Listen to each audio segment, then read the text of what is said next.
Pengertian sengketa agraria atau konflik pertanahan dapat diartikan sebagai konflik yang lahir sebagai akibat adanya hubungan antara orang atau kelompok yang terkait dengan masalah bumi dan segala kekayaan alam yang terdapat di atas permukaan bumi maupun di dalam perut bumi.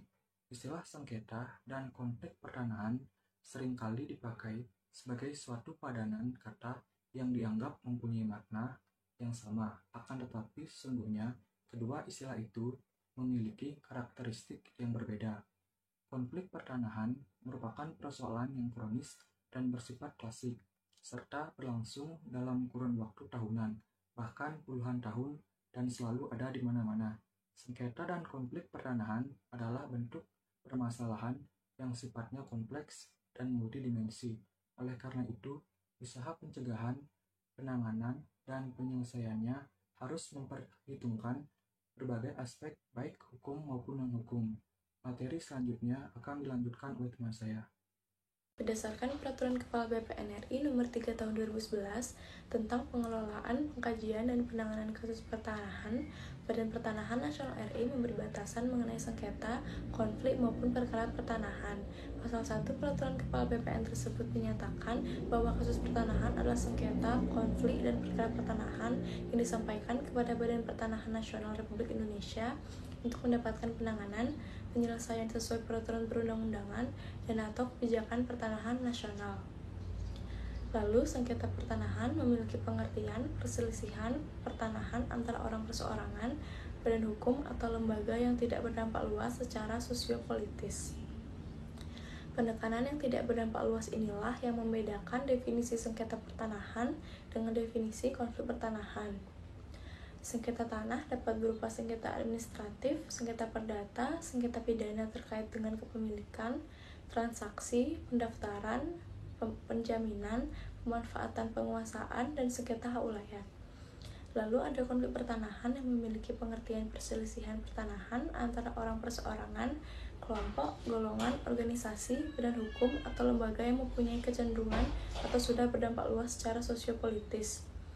Dan yang terakhir adalah perkara pertanahan yang memiliki pengertian perselisihan pertanahan yang penyelesaiannya dilaksanakan oleh lembaga peradilan atau putusan lembaga peradilan yang masih dimintakan penanganan perselisihannya di BPN RI.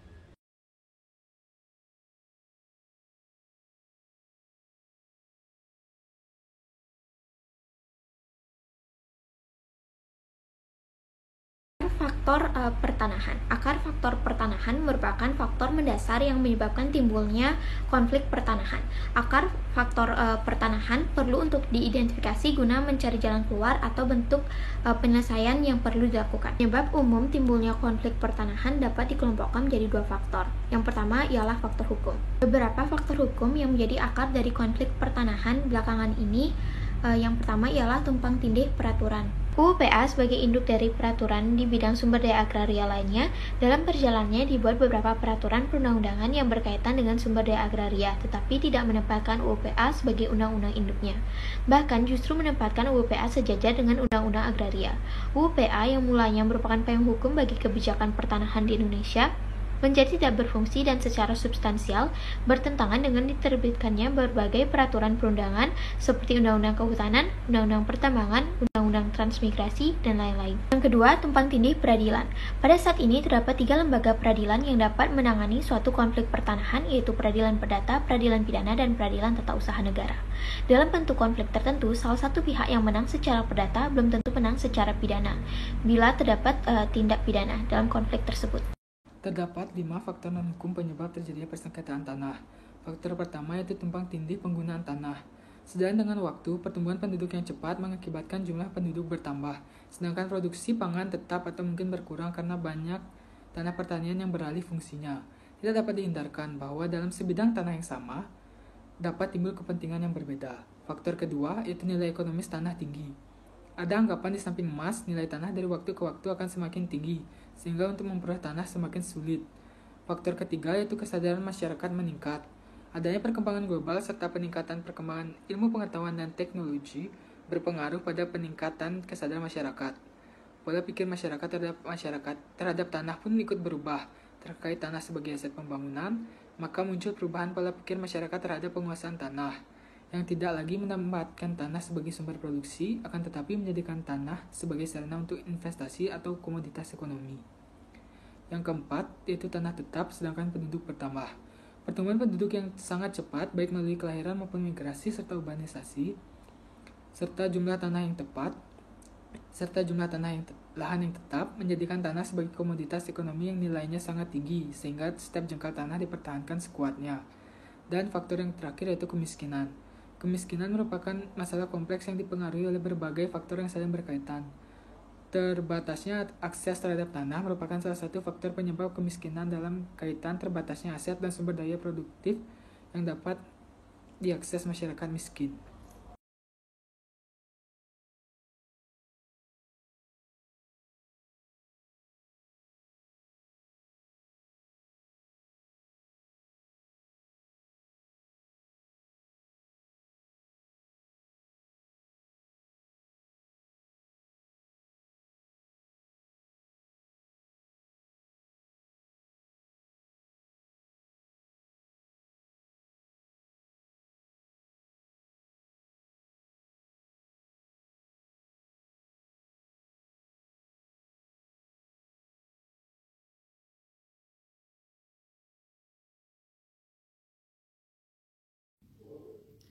Baik, di sini saya akan menjelaskan mengenai karakteristik sengketa agraria di Indonesia.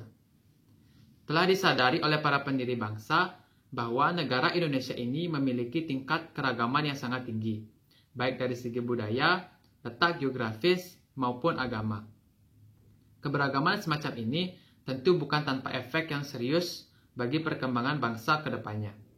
Karena itulah, pembangunan negara ini tidak boleh hanya dilakukan dengan menggeneralisir berbagai faktor keragaman tersebut.